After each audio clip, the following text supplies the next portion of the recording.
नमस्कार। ओडिशार अगणित चाषी भाई एवं भौणी मानक शुभेच्छा एवं शुभ संध्या सहित मु शिवान आपण समस्त को स्वागत करुछि। दर्शक बंधु, माटीर महापर्व रे सामिल करिवार एक वृत्ति हेउछि कृषि। देशर अर्थनैतिक मेरुदंड को सुदृढ़ करिवार अन्य ना हेउछि कृषि। आ पारंपरिक प्रक्रिया आधुनिक त्वरान्वित एक प्रक्रिया पर्यंत ए सबु भितरे चाषी भाई माने जहाकू पारंपरिक शैली को वर्तमान रूपांतरित करिसेंती ताहा हेउछि कृषि। दर्शक बंधु, एसबू कथा को विचार कले कृषि रो उपादेयता जे केते गुरुत्वपूर्ण ताहा सहजरे अनुमान करा जाय पारे। आ ए कृषि को एक उन्नत भविष्य गठन करिया पई आमे सदा सर्वदा चेष्टा करि आसुछु आपणकर प्रिय कृषि भित्तिक कार्यक्रम जहार ना हेउछि कृषि दर्शन। दर्शक बंधु, विज्ञान हेउछि आम कृषि कार्य पई एक आशीर्वाद सदृश।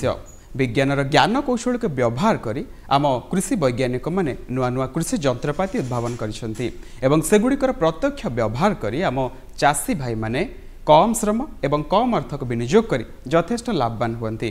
तेबे दर्शक बंधु, लघु दाना जातीय शस्य एई जेमिति मांडिया, राशि, पेशी, अलसी ए सब गुड़िकरे कृषि जंत्रपाति व्यवहार करी चाषी भाई माने यथेष्ट लाभवान हुअन्ति। तेबे आसंतु ना लघु दाना शस्य जातीय चाषरे आमे कृषि जंत्रपातिर व्यवहार संपर्क में किछि मूल्यवान तथ्य आहरण करिबा।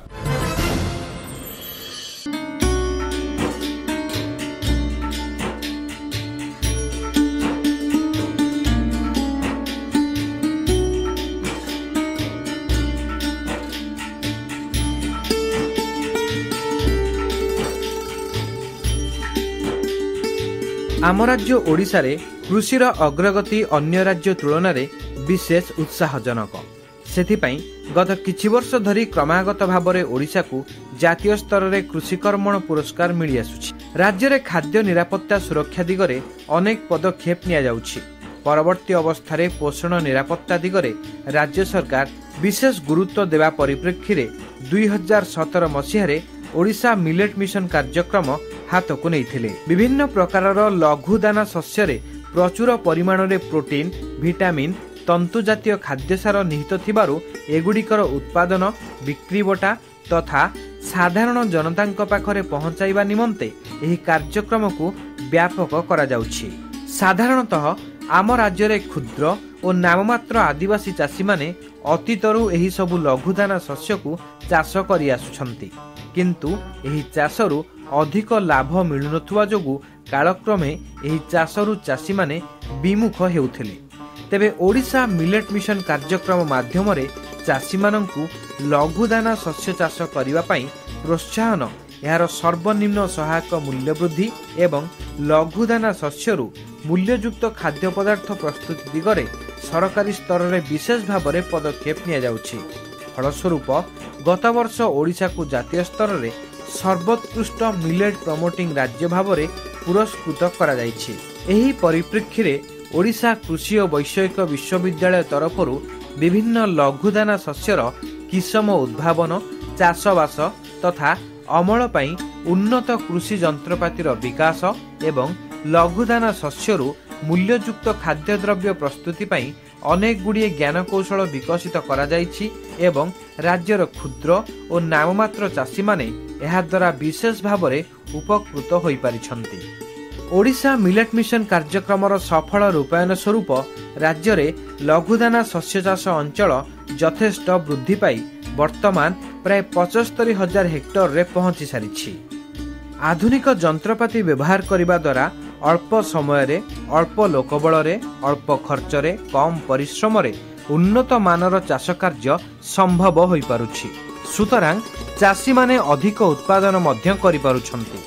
मोट उपरे चाषी माने एही लघुदाना शस्य चाष करी अधिक लाभवान हेबा दिगरे कृषि यांत्रिकरण विशेष भूमिका ग्रहण करि पारिछि। आम राज्य रे क्षुद्र नाममात्र चाषी भाई माने बेस प्रतिकूल परिस्थिति रे साधारणतः विभिन्न लघुदाना शस्य चाष करिथांती एवं एमानंकर छोट छोट जमी रे अत्याधुनिक कृषि जंत्रपाति व्यवहार करिबा प्रायतः संभव होई न थाए। ओडिशा कृषि और वैषयिक विश्वविद्यालय अधीनस्थ पशु शक्तिर सदुपयोग संबंधी सर्वभारतीय प्रकल्प तरफरु एही दिगरे गवेषणा करा जाई केतेगुड़िए बलद टणा उन्नत कृषि जंत्रपाति विकसित करा जाइछि। प्रथम कथा हला वर्तमान समग्र विश्व जलवायु परिवर्तनर सम्मुखीन होइछि। द्वितीय कथा हला विशेष करी स्थानीय भाव में वर्तमान मूल्य मजूर अभाव। तृतीय कथा हला कृषि रे खर्च यथेष्ट परिमाण वृद्धि पाउछि। चतुर्थ कथा हला किभଳି भाबरे आमे कृषि रे श्रम लाघव करी ताकू गोटे आरामदायक कार्य हिसाब रे ग्रहण करिबा। एई तीन चारिटी कथा जहाँ मु कहली ताकू जदि आमे विचार करिबा कृषि यांत्रिकीकरण ए दिगरे एकमात्र समाधान बोली आमे भाबिबा। कृषि यांत्रिक महाविद्यालय एवं सर्वभारतीय कृषि गवेषणा प्रकल्प जरिया आमे अनेक गुड़िए कृषि जंत्रपातिर उद्भावन करिचु एवं ताकू नेई चाषी बिलरे परीक्षण कर सारिचु एवं चाषी मानक द्वारा सेगुड़िक मध्य आदृत होइछि। क्षुद्र शस्य क्षुद्र एवं नाममात्र चाषी द्वारा किभଳି भाबरे जंत्र चालित उपाय रे बुणा जाई पारिबो सेथिप्रति एक विभिन्न प्रकार क्षुद्र शस्य बुणिबा पई बलद टणा एक जंत्र आमे उद्भावन करिचु। विश्वविद्यालय तरफ विकसित करा जाइछि। एही सबु लघुदाना शस्य अमल करिबा पई साधारणतः चाषी भाई माने खोला अगणारे तळे पकाई बाड़ीरे बाड़ेई पादरे मकची बा बलद द्वारा बेंगला पकाई अमल करिथांती और कुलारे पाछुड़ी सफा करिथांती। एहा द्वारा अधिक परिश्रम समय और खर्च हेबा सह माटी गोड़ी इत्यादि वर्ज्यवस्तु मिसी शस्यर गुणात्मक मूल्य बेस ह्रास पाई थाए एवं बजार रे चाहिदा कमी थाए। एही समस्या को दृष्टि रखी विश्वविद्यालय तरफरु ओयूएटी मांडिया अमल और सफा करिबा यंत्रर उद्भावन करा जाइछि, जहा साहाय्य रे घंटा पिछा 80 रु 90 केजी सफा मांडिया अमल करा जाई पारे। परवर्ती समय विश्वविद्यालय पक्षरु सुआ बाजरा जन्ना बिल्ल सुआ इत्यादि लघुदाना शस्य पई अमल और सफा करिबा यंत्र विकसित करा जाउछि। सुआ अमल यंत्र साहाय्य रे घंटा प्रति प्राय 20 रु 25 केजी सफा सुआ अमल होई पारुथा बेले जन्ना अमल यंत्र साहाय्य रे घंटा प्रति प्राय 120 केजी सफा जन्ना अमल होई थाए। एही यंत्र को विभिन्न राज्यर विभिन्न कोण अनुकोण रे परीक्षा करबा समय रे आमे देखिलु लोकमानकर गोटे समस्या होछि जेउ जगह को विद्युत शक्ति रो अभाव रहिछि किंबा वोल्टेज रो ठीक भाव में वोल्टेज नहीं से जगार यही यंत्र को व्यवहार करने आम ताकू 3.5 अश्वशक्ति डीजेल इंजिन चालित गोटे इंजिन लगेचु एवं ता सहित यही यंत्रर क्षमता बढ़ाई चेष्टा कराई। यार डायमीटर बा व्यास एवं यार लंबा बढ़े यार वर्तमान यार कैपेसिटी बा क्षमता आम 80-90 किलो बढ़े 150 किलो पर्यंत कर। राज्य रे वर्तमान लघुदाना शस्य मांडियार चाष हेउतबा अंचल तथा एहार उत्पादन गत किछि वर्ष मध्यरे अनेक गुण रे वृद्धि पाइछि। एही परिप्रेक्षी रे विश्वविद्यालय तरफरु विकसित एही सबु अत्याधुनिक यंत्र गुड़िकर सफल व्यवहार अनेकांश रे ओडिशा मिलेट मिशन कार्यक्रम को आगक नेबारे सक्रिय भूमिका ग्रहण करिछि। दर्शक बंधु अंचल भेदरे आम राज्यर पार्वत्य अंचल ठारू आरंभ कर उपकूलवर्ती अंचल पर्यंत सबुठी वर्तमान धान फसल भिन्न बा अण धान फसल चाष कर चाषी भाई माने यथेष्ट लाभवान होउछंती। तेबे दर्शक बंधु आम राज्यर पार्वत्य अंचल एवं ढीप जमी मानकरे झोट ता सहित चिनाबादाम भली अर्थकारी फसल चाषी भाई मानक पई उत्पादन क्षमर अन्य एक माध्यम रूपे उभा होइछि। तेबे आसंतु ना आज आम आलोचना करिबा एवं हासिल करिबा किछि तथ्य ढीप जमी मानकरे अणधान फसल चाष संपर्क में किछि गुरुत्वपूर्ण तथ्य।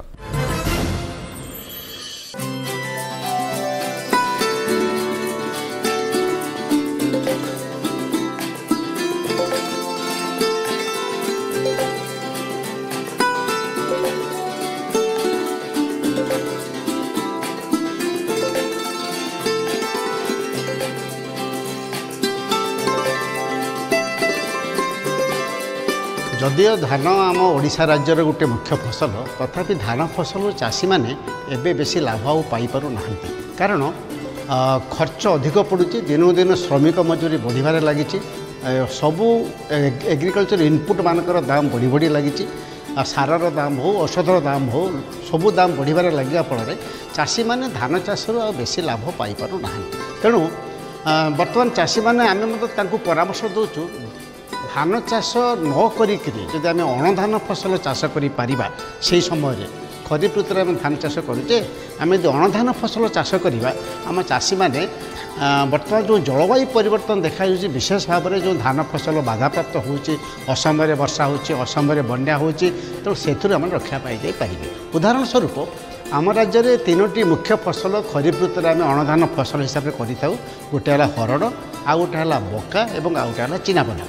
ये 3टी फसल जब चाषी मैंने ठीक भाव में करते एवं सठिक मानर आमर गुणात्मक ज्ञानकौशल प्रयोग करते लाभ निश्चित पाइबे। विशेषकर हरड़ चाष गोटे भल अर्थकारी फसल एटा गोटे आपंकर जैवक्षार संग्रह कर पारुथिबा फसल माटी की उर्वर रखिपारुथिबा फसल याकू जदि आम एकक फसल हिसाब से हो मिश्रित फसल चाष हिसाब से हो चाष आम करवा लाभवान निश्चित होगा। हरड़ चेर माटीर बहुत भीतर को जाए माटी भीतर से खाद्य सार पानी आणिकी भल भाव में बढ़ी पारे बंची पारे। सबुठ बड़ कथा है यार मरुड़ी सहनी शक्ति रही तेणु हरड़ फसल आमर मयूरभंज केउंझर पहाड़िया अंचल मानक विशेष भाव में चाषी मैंने बहुल भाव में करुँच अनेक उन्नत किस्म बाहरी आसिलानी एवं बर्तमान आम रिक्रिसाट संस्था तरफ अनेक हाइल्डिंग भेराइटी हरड़ आसीगलानी चाषी मैंने ग्रहण करुँच। तेणु जदि विशेषकर केउंझर जिले में चाषी मैंने मका सहित हरड़ मिसेक बुणी दिखती बादाम सहित हरड़ मिसेक बुणती तेणु ये मिश्रित बुणा चाष बहुत लाभप्रद होता है एकक फसल ठारू। तथापि जोठी चाषी मैंने धान फसल छाड़ी पारु नाहंती सेठी धानर 40 भाग हरड़र 60 भाग मंजी मिसेकरी यदि बुणाबुणी करदे सी जदि प्रतिकूल परिस्थिति में हरड़ फसल भल आदाय दब। तेणु यहाँ गोटे भल अर्थकारी फसल और माटी की सुहाइला भाया फसल ये चाष प्रत्येक फसल पर्यायर ये हरड़ चाष को अंतर्भुक्त करने दरकार। सब प्रकार कृषि कौशल आम बर्तमान उपलब्ध अच्छी। सेमती आ गोटे मुख्य अर्थकारी फसल आम कह धान परिवर्ते मका फसल विशेषकर मका गोटे एमतीका फसल आम खरीफ ऋतु रबी ऋतु एवं जानुरी मस 3 थर आपको लग जापर। ये मका फसलर विभिन्न किस्मर बर्तमान मका रही आम कह उन्नत किस्म मका जोटा आम हाइब्रिड किस्म करुचे चाषी मैंने पाखापाखि 70-80 क्विंटाल उत्पादन पाँच। आ गोटे बर्तमान बजार आपने समस्ते देखुए मीठा मका जमी आम तार माधुरी नुआ किस्म से माधुरी प्रिया ये सब उन्नत किस्म बाहरी से मीठा मकार चाहिदा बर्तमान बहुत रही। टिके कथा है मका टिके अधिक सार निए साधारण भाव में जदि उन्नत किस्म मका 80 किलो 40 किलो हिसाब से नाइट्रोजेन फस्फरस पटास प्रति हेक्टर नब मीठा मका पाखापाखि 120 kilo nitrogen 60 kilo phosphorus 60 kilo पटास नहीं कि भल बढ़ी पारे एवं ये चाहिदा बहुत अधिका रही। सबुठ बड़ कथा है जो आम से कृषि विविधीकरण करुचे फसल विविधीकरण करुचे अणधान फसल चाष करुचे आमे देखिबा कि यार बजार चाहिदा अच्छी कि नहीं। विशेषकर बर्तमान भुवनेश्वर आखपाख जी suburban area peri urban area जो मैंने अच्छी आम कहूचे से अंचल मानक ये मका मीठा मकार चाहिदा बर्तमान बहुत अच्छी। एकर को मात्र हेक्टर को 8 किलो मंजी दरकार बेस मंजी दरकार नहीं किंतु बिहनटा आगुरी आमको आनिया पड़ो और सठिक प्रणाली चाष करा पड़ो। सेमती बर्तमान आउ गोटे किस्म मका बर्तमान बाहरी आम कहूँ बेबी कर्न तार बजार चाहिदा बहुत अधिका अच्छी आम प्रत्येक सालाड बड़ बड़ जिन पकईकि अधिक उत्पादन बढ़ी पारुचे बेबी कर्न कर। आठगड़ जिलार चाषी मैंने कौन करती साधारण भाव में मका चाष करती अधा मका को करती ग्रीन कप हिसाब से सबुज मका हिसाब से बिक्री करती समस्त जानते बजार चाहिदा तार केते अधिका गोटे मका पखापाखि 5-6 टंका चाषी मैंने बिक्री करते अधा मका को सबुज मकार बिक्री कले बाकी अधा मका को छाड़ीदे मंजी करने मंजी कर बिक्री कले हिसाब कर देखा जाए जड़े चाषी जदि अधा सबुज और अधा मंजी उद्देश्य मका चाष करती बहुत अधिका लाभवान हे। गोटे गछ यदि गोटे मका भी मिल पाखापाखि 40-50 हजार टका केवल से सबुज मकार पाई पारे।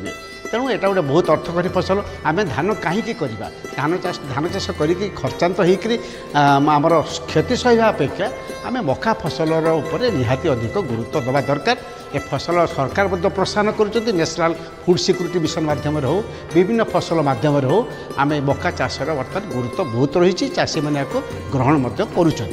आउ गोटे भल फसल है आम चिनाबादाम फसल विशेषकर आम देखा खरीफ ऋतु में चिनाबादाम बरगढ़ जिला मानक अधिक भाव में कराए एवं आम जाजपुर जिला और जो सुविधा सुजोग अच्छी से जिला मानक चाषी भाई को पहुँचू आपण मैंने करूँ कारण এই চিনাবাଦାম ফসল যদিও খরিফ ঋতুরে টিকে অমଳ কম দেব কিন্তু রবি ঋতুରେ ଯେତେବେଳେ ମଞ୍ଜି ହିସାବରେ ବିକ୍ରି କରିବା ପାଖାପାଖି 3 ଗୁଣା ଅଧିକ ଆମେ ଆଦାୟ ପାଇପାରିବା। ଅମଳ ଟିକେ କମ୍ ପାଇଲେ କ'ଣ ହେଲା ଲାଭ ଆମର ଅଧିକ ହେବ। ତେଣୁ ବିଶେଷ କରି ଖରିଫ ଋତୁ ଚିନାବାଦାମ ଗୋଟେ ଏମିତି ଫସଲ 3ଟା ଋତୁରେ ଆମେ କରିପାରିବା। ବର୍ଷା ଦିନେ କରିପାରିବା, ଶୀତ ଦିନେ କରିପାରିବା ଏବଂ ଖରା ଦିନେ ମଧ୍ୟ କରିପାରିବା। ଚିନାବାଦାମର ଅନେକ ନୂଆ ନୂଆ କିସମ ଆସିଲାଣି ଯେମିତି ଆମର ଅଛି OU2 କିସମ ସ୍ମୃତି, ଆମର ଦେବୀ, ନୂଆ ନୂଆ ବହୁତ କିସମ ଅଛି। ଇକ୍ରିସାଟ୍ର ଅନେକ କିସମ ICGS କିସମ ବହୁତ କିସମ ଅଛି ଯାହାଦ୍ୱାରା କି ଆମେ ଅଧିକ ଲାଭ ପାଇପାରିବା। ପାଖାପାଖି 30-35 କୁଇଣ୍ଟାଲ ପର୍ଯ୍ୟନ୍ତ ଅମଳ ଆମେ ପାଇପାରିବା। ଟିକିଏ ଆମେ ସାବଧାନତା ଅବଲମ୍ବନ କରିବା, ତାକୁ ଟିକେ ରାଇଜୋବିୟମ୍ କଲଚରରେ ବିହନ ବିଶୋଧନ କରିକି ଲଗାଇବା, ବିହନ ଉପଚାର କରିକି ଲଗାଇବା, ତାକୁ ଟିକେ ଗନ୍ଧକ ସାର ଦେବା।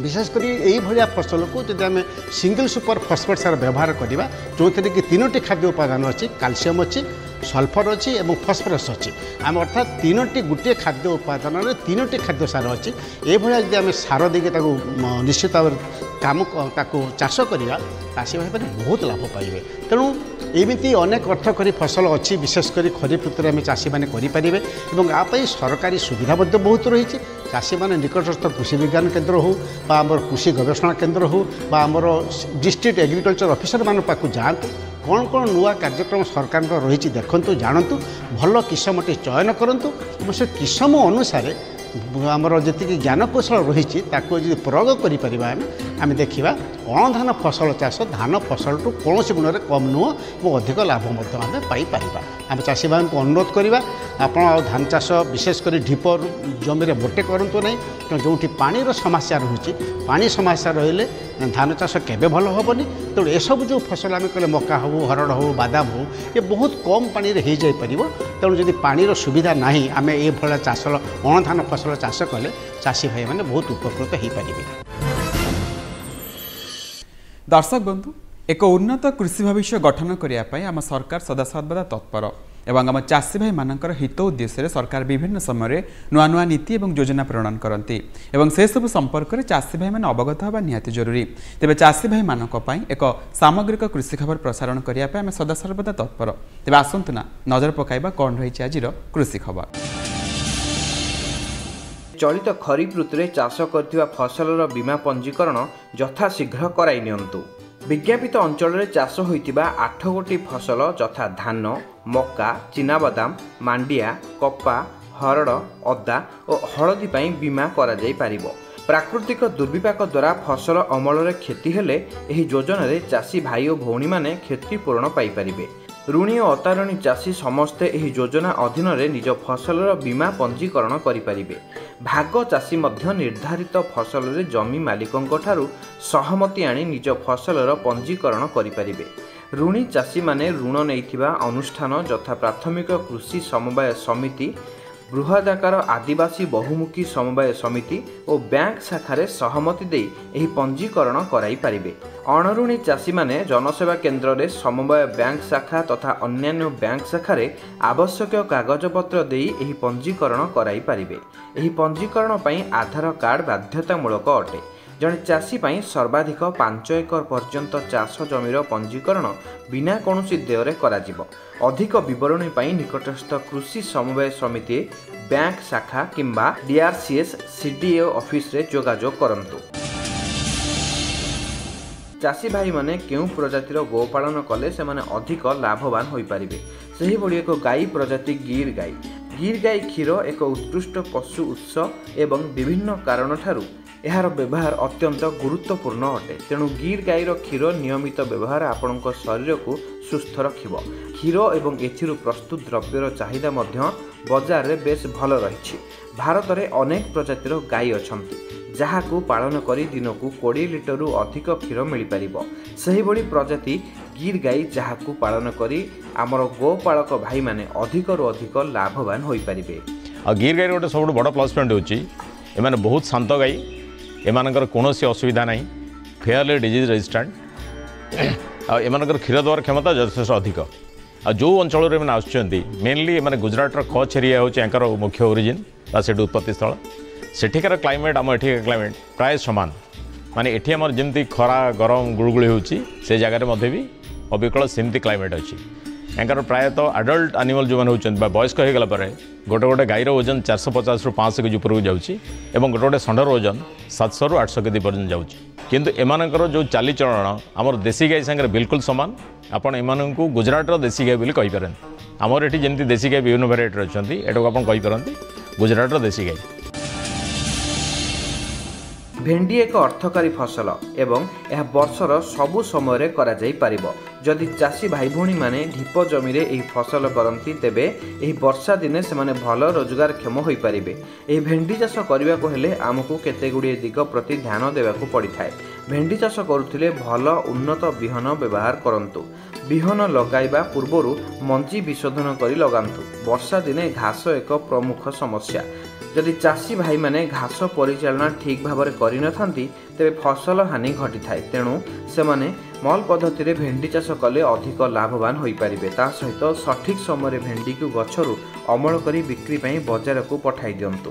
भेंडी साधारण भाव में एक पुष्टिसार जनित जो अनेक पुष्टिसार थाए से भाया परिबा एवं यह एक कैश क्रॉप आम यदि चाष करवा ताले आम अधिक लाभ पाइबा अधिक अमलक्षम अधिक लाभकारी एवं अधिक आयकारी फसल। तेणु भेंडीर चाहिदा बजार में यथेष्ट अधिक एवं भेंडी बजार में वर्ष सारा मिलता है। भेंडी खरा दिने वर्षा दिने शीत दिने सबु दिने साधारण भाव में चाष करा जाए। ये वर्षा दिन चाष करने भेंडी को आम साधारण भाव में टिके अधिका व्यवधान दे था। भेंडी चाष आम जो बिहन प्रथम निर्वाचन करवा वर्षा दिने चाष करने ये बिहन गुड़िक साधारणतः भाव में आम चाषी भाई मानी शंकर किसमर बिहन व्यवहार कर। भेंडी अच्छी जो भेंडी गुड़िक आपण थरे अमल कर सारा से गछ को काटिदेले सी आउ थे तार पिल बाहर की बढ़ी पारुछि। राधिका बोली गोटे किसम अच्छी जो किसमटी ये बढ़ी पारुछि। तेणु से भाया भेंडी की जदि आम चाषी भाई मानी वर्षा दिने चाष करेंगे ताले अधिक लाभ निश्चित भाव में पाइपर। शेष गोड़ चाष बेलू 10 डेसिमिल कादुआ तली घरारे 200 किलोग्राम कंपोस्ट किंबा सड़ा गोबर खत पकातु। ता सहित 4 किलोग्राम डीएपी और 4 किलोग्राम पटास सार प्रयोग करंतु। तली ओपाड़ीबार 7 दिन पूर्व 400 ग्राम क्लोरानट्रानिलिपोल नामक दानादार कीटनाशक जहाँकि फर्टेरा बा एनफ्यूज नाम मिलूची किंबा 800 ग्राम कार्टाप हाइड्रोक्लोराइड 4G नामक दानादार कीटनाशक जहाँकि काल्डान 4G बा बोरेगान जी नाम मिलूची किंबा 1 किलोग्राम फिप्रोनिल नामक दानादार कीटनाशक 10 डेसिमिल तली घेरारे प्रयोग करंतु। दानादार कीटनाशक प्रयोग करने द्वारा धान रोइबार 3 सप्ताह पर्यंत कांडबिंधा पोक चेर गंठी सूत्रकृमि बंगी पत्रमोड़ा तथा नली पोक आक्रमण फसल को रक्षा करा जाई पारिबो। दर्शक बंधु राति पाहिले आम बजार में खाउटी मानकर संख्या दिन को दिन बढ़िबार लागिछि एवं समांतराल बा समानुपातिक भाव में वर्तमान बजार में सेमानकर आवश्यकता को दृष्टि रखी बजार दर मध्य परिवर्तित होबार लागिछि एवं ये परिवर्तित एवं संतुलित बजार दर संपर्क में चाषी भाई माने निहाती ज्ञान रखिबा आवश्यक। कारण ये परिवर्तित बजार दर माध्यम सेमाने सेमानकर उत्पादित द्रव्य को सठिक दर में बिक्री कर 2 पैसा लाभ पाई परिबे एवं यही काम को आम सहज कर दू आम स्वतंत्र उपविभाग बजार दर माध्यम ताले आसंतु बजार आड़े घेराई बुली आसिबा आ नजर पकाइबा कौन रही आज बजार दर।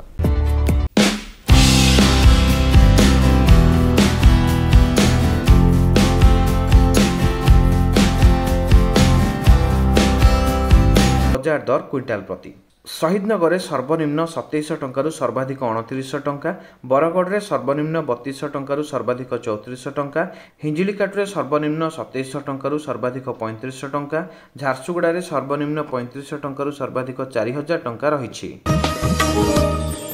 एबे कंचा लंकार बजार दर क्विंटाल प्रति पद्मपुर सर्वनिम्न 7000 टंका सर्वाधिक 7200 टंका, कामाख्यानगर सर्वनिम्न 12000 टंका सर्वाधिक 13000 टंका, जाजपुर सर्वनिम्न 10000 टंका सर्वाधिक 15000 टंका, बारिपदार सर्वनिम्न 15000 टंका सर्वाधिक 20000 टंका रही। दर्शक बंधु ऋतुचक्र परिवर्तन अनुसार चाषी भाईटे से चाष कार्यर सुपरिचालना करती खरा वर्षा हो अथवा शीत ए प्रत्येक ऋतु में चाषी भाई मैंने चाष को सुपरिचालन करने पाणीपाग संपर्कित सूचना संपर्क में ज्ञान रखा निहाती जरूरी। वर्तमान वर्षा ऋतुर समय तेज वर्षा ऋतु में चाषी भाई मैंने फसल किभली अमल करेंगे से संपर्क में पाणीपाग सूचना से चाष को आहरी सहज कर देउछि। तेज आसतु ना नजर पकाइबा कौन रही आज पाणीपाग सूचना। अनुमान करा जाउछि राज्यर केतेक स्थान में लघुचाप जनित वर्षा लगी रहिबो। एबे आसंतु जानिबा कौन रही विभिन्न स्थान में तापमात्रा।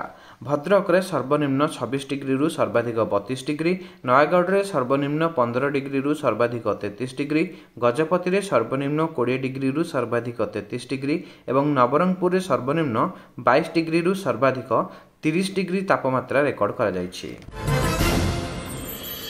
दर्शक बंधु चाषी भाई मानकर एक उन्नत कृषि भविष्य एवं सेमानकर आर्थिक अवस्था एक स्थितावस्था और एक स्वच्छल भविष्य गठन करने आम सदासर्वदा चेष्टा कर कार्यक्रम माध्यम आई दिगरे आम प्रत्येक सप्ताह आयोजित होता फोन इन सीधा प्रसारण आम चाषी भाई मानक बेस लाभजनक।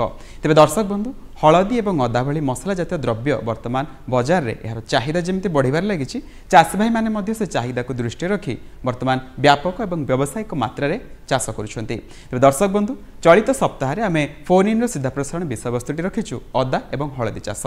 तेज ए संपर्क में आपंकर समस्या निश्चय रही यही सब समस्यार समाधान करने चाहूँगे आप सीधा सड़क आम स्टूडियो उपस्थित विशेषज्ञ मान सहित परामर्श नहीं पारे। तेरे आम सह परामर्श करने जो नंबरटी रही कही रखुच्छी लिखि नियंतु। नंबरटी हूँ 0674 230139। तेज दर्शक बंधु आशा करुच्छी आज कार्यक्रम आपन को निश्चय भल लगी तेज आपणकर सुचिंतित एवं गठनमूलक मतामत ही आम कार्यक्रम को आहरी सुंदर करने सहित आपण मानक उपयोगी कराइपे।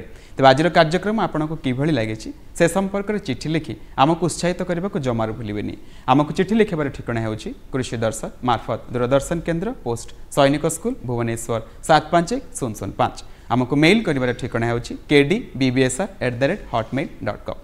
दर्शक बंधु आज तो समय हो सारी पुणी देखा आसंता अध्याय किसी नुआ तथ्य एवं आम चाषी भाई मान आशीर्वाद उद्देश्य से पर्यंत आम समस्त को विदाय दिंतु। रोचु नमस्कार।